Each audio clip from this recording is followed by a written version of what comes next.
glad you joined me today for this another Valentine story. This one is called Stoneheart, and it's by Gilbert Oscar Twyman III. And he wrote in there before he starts the story, pretty neat. And I will give them one heart and put a new spirit within them. I will take the stony heart out of their flesh and give them a heart of flesh. Ezekiel 11:19. Now our story. Once upon a time, long ago, but not so long you can't remember it, there lived a king named Stoneheart. He ruled a land called Whitesand. King Stoneheart was not a happy person. And because everyone in Whitesand believed the king to be the best example of how to behave, they imitated him. They were not happy either. Each day, King Stoneheart would stand on top of the tallest tower in the castle and bellow, "My fellow whiners, everyone will go around the town frowning just like me. No smiling, or I will remove the smiley places from your faces. Off indeed with your heads. I am bound and determined to be unhappy, and nobody can make me happy. No one in the whole world," he would holler at the top of his lungs. King Stoneheart was so unhappy with himself, he always yelled, never spoke to his subjects. Banners showing Stoneheart's scowling face were hung in all the streets. And every day all the people would stare back at the banners and glare at each other. And when they passed on the street, they did not say cheerio or good day or even hello. Greetings was the best they could manage, but it always came out in a growl instead of a nice thought. And instead of jousting tournaments, all of Stoneheart's knights were ordered to hold pouting contests. They would stand out in a field sucking lemons and practicing puckering and grimacing at each other. One proved himself to be such a standout pouter, he became Stoneheart's head knight. The king dubbed him Sir Grouchalot. And all the knights' stomachs ached so much from eating lemons, they could never save damsels in distress, the way knights ordinarily do. People stopped at the only store in the village called Bloomingdale's. But nobody ever bought anything because the shopkeepers were too grumpy to wait on anybody. And nobody could agree whether to pay in gold or silver or cattle or sheep or chickens. So there were always many animals milling around the store. Nobody had room to look at any of the items to buy, much less take one home that might make them the slightest bit happier. "You don't want anything, do you?" a store clerk would occasionally snarl. "Of course not. What were you thinking?" a customer would snap back. None of the whiners chewed gum. They chewed a thing called glum because it made their faces wrinkle up at the bad taste. And the townspeople always congratulated each other for having the grumpiest looks. "Nice frown," one villager would say. "Who asked you?" another would reply. Because he was king and could order his magicians to do whatever he wanted, Stoneheart decreed that everything around Whitesand must be dreary and sad. The skies were always gray as a gray squirrel's bushy tail. The lakes did not sparkle as many lakes do in other lands. Instead, they just lay there like chunks of lead, very still and very dull. The brooks did not babble merrily. They sounded more like they were squabbling. Birds burped instead of chirped in Whitesand. Rudeness was thought to be good, and the king insisted that birds of the kingdom fly upside down, hoping that they would only see the cloudy skies and the cloudy days. That way, they stayed in a bad mood and didn't want to sing songs. Apples grew so rotten on the trees, not even worms would live in them. They preferred life on the road to such bad apples, and all the worms in the kingdom were hobos. The royal gardeners were commanded to grow flowers which showed the roots sticking out of the ground, keeping the pretty leaves and petals buried. Ugh! Who'd want to sit and look at a dirty root or give it to someone? The people asked, so they never did. Perfect! King Stoneheart would cry with a fiery face and stormy eyes. Everybody have a perfectly horrible day. As you can see, these were terrible times in Whiteytown, and life was just about as dark can be. Only one thing puzzled the people of Whiteytown, and not even the king could explain it. Far, far away, where the eye almost could not see, right where the earth meets the sky, there appeared a strange, rosy glow. It grew rosier and redder every day. Stoneheart put 1,000 of his top sorcerers to work figuring it out, but they were stumped because they had never seen such a thing. Even Morbid, the king's head magician, hadn't read about it in his magic books. Each day the rosy glow and color grew bigger and bigger. It seemed to draw closer, and the people became more and more afraid. Since they had never seen any colors, they just knew it had to be a bad deal. They'd never known another way of life and believed theirs was good. So they were afraid the big red glow would upset their world. The villagers took to guessing what terrible thing could be happening to them. It's a huge dragon, said one. It's a swarm of people eating fireflies coming to carry us away, said another. It's the campfire of a terrible, terrible giant who will come and eat us, said a third. It is the sun falling from the sky, said the fourth. What's the sun? Asked the fifth. The glow grew large enough that the villagers began hiding from it. Then 14 days after it appeared, one wintry morning in February, the red became so bright, everyone went into his house and shivered behind locked doors. King Stoneheart sat in his throne room and ordered his knights to prepare to defend the castle. Since they had never jousted, all they could do was stand there with mean looks on their faces and their arms full of lemons, ready to throw them as hard as they could. And then just when the red glow seemed to be the most unbearable and the people could hardly make themselves peek outside, a 2-year-old child looked out of a window. He had not fully learned to be afraid of colors or warm red glows. The child took one look and said 2 words, "Little girl." At that, all the townspeople cracked their doors and peeked one eye out. Sure enough, there in the center of town stood a beautiful little girl in a pretty pink dress with a red ribbon in her hair. And in her hand, she held a box.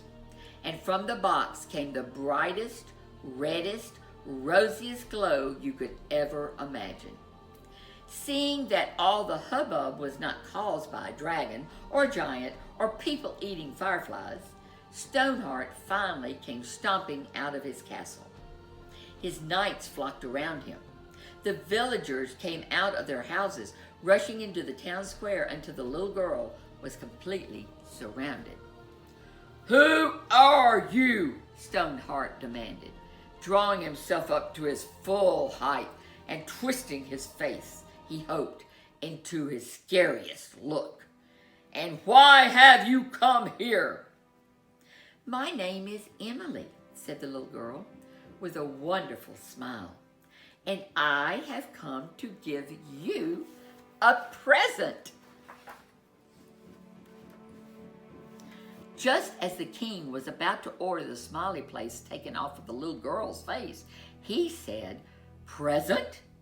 What is a present?" "It's something you give someone," said Emily. "Why?" asked Stoneheart. "Just 'cause you want them to have it," she said. And with that, she handed the king the bright, rosy red box. He took it nervously into his hands as the people all drew back with much oohing and eyeing. "Open it," said Emily. So the king, not wanting to look like a fraidy cat in front of his subjects, screwed up all his courage, closed one eye, turned his face slightly to the side, and slowly opened the box. No sooner did he open it than out popped an enormous red heart. It was puffy like a pillow and covered in red satin and trimmed in white lace. It was all stitched with pink thread, and all over it were stuck delicious tiny candies, too numerous to count or even mention. And written across the very center of the heart, in Emily's lovely handwriting, were the words, "Dear Stoneheart, won't you be my Valentine?" "What is a Valentine?" the king whispered. "It means," said Emily, "I love you." The king sputtered, unable to get the word out. He had heard of such a word long, long ago when he was a baby in his mother's arms, but he had long since forgotten its sound or its meaning. But you don't even know me," said the king. "Why give me a Valentine, and why love me?" "Well," said Emily sweetly, "no one in the world, the whole wide world, should go without a Valentine. No one. And my mom and dad always taught me to love everybody. You don't need a reason. You can love someone just because." With that, strange things began happening to Stoneheart. Stranger things than anyone had ever seen. Stoneheart's face turned red. Red as a red satin valentine.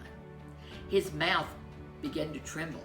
His ears twitched, and his nose wiggled, and his jaw jiggled, and two huge tears formed on the edge of each eyelid, and they began to roll big as you please down his suddenly rosy cheeks. The tears slid down his neck and into his shirt, and before you knew it, Stoneheart's whole body began to shake as he clutched at his royal robes and tore them away from his chest. The tears settled on his breast, sizzling and smoking. And then, as the king gasped for air, suddenly the hardest stone anyone had ever seen popped out of Stoneheart's chest. The stone was shaped like a heart, and it fell to the cobblestones of the town square and shattered into a zillion pieces at his feet. "My word," said the king, turning to Morbid, his magician. "Is that my heart lying there?" "No, sire," said the wise sorcerer.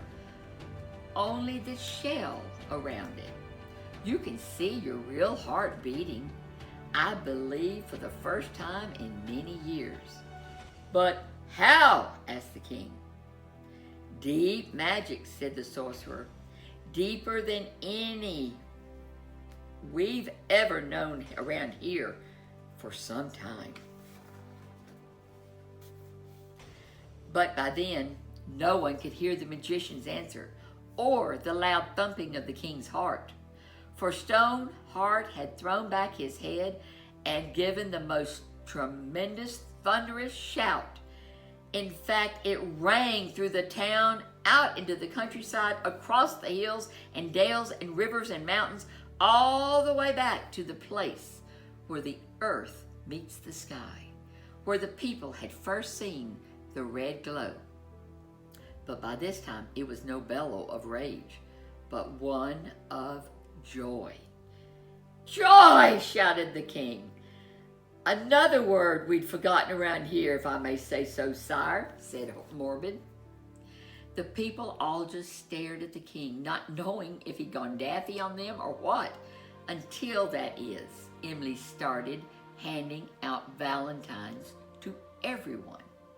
They discovered that the box where the Valentines were kept had its own magic. The supply never ran out. There were big Valentines and little Valentines and frilly ones with gushy stuff like, "You are the love of my life." And there were playful ones such as, "I like you, a bushel and a peck and a hug around the neck." And clever ones like, "Would you be mine?" where there was a stack of logs to mean the word wood and a picture of a honeybee for the word bee. And there were many more than enough Valentines, not only for Emily to give to the people, but also for the villagers to give to one another. Sometimes they had a hard time reading their Valentines because every now and then the king would come rushing up, whirl them around in a wild jig, kissing babies, shaking hands, giving lovely pats, bouncing children on his knees. For a big finish, he slapped palms with a subject or two. "What did I just do?" he asked Morbid. "Sir, I think you invented the high five," said the magician. "Well, it's high time," said the king. Sometimes he simply stood in the center of the street, shook his head, and howled with laughter. The townspeople, who always felt they should follow the king's lead because he was in charge, well, they loyally did the same thing he did. And so the streets of Whiteytown rocked with laughter and dancing and joy. Did I say Whiteytown? You won't find it on any map, just in case you were looking. They don't call it that anymore. "I hereby decree that from this time forward, our kingdom shall be known as Wintertown, because you are all such winners," said the king. "In fact, we are the most awesome town in the world, and lots of things are going to change around here." And that was quite true. The knights quit standing around in the fields like big sourpusses. They learned how to slay dragons, clang around in their armor, and say "forsooth" as other important things at night-type work. They took to their task with such glee that the king said, "Sir Grouch-a-Lot, I redub thee Sir Laugh-a-Lot." The local store was renamed Bloomingdale's because of the joint was jumping with business every day, bustling with friendly clerks and happy shoppers who couldn't wait to buy gifts for one another. They decided on cows as the method of payment, and that is why today, when a person is very rich, we say they have a lot of moolah. When they passed each other on the street, the villagers now encouraging things to each other. "So nice to see you, and have a really great day, and dude, you are so cool." The townspeople were allowed to chew gum, and did so, but not so much that they got a sugar high or hurt their teeth. They did remember what their moms and dads had told them about too many sweets. With the sorcerers not messing with the weather anymore, the sun was always out in Wintertown, and the sky was always as blue as a bluebird's wing. Well, maybe not always.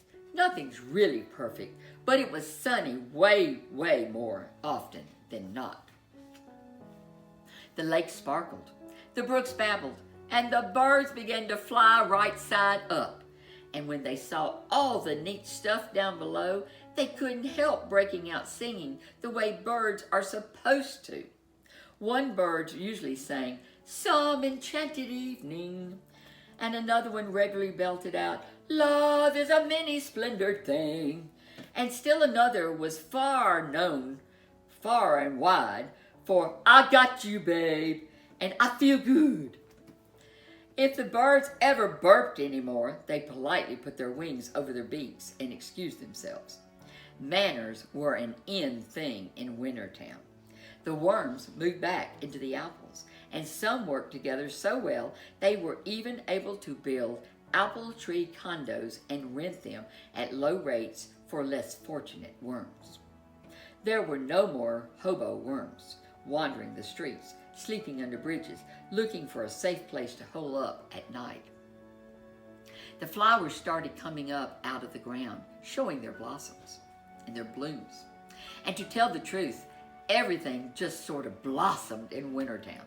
Since the king felt good about himself, he was happiest when everyone felt good too.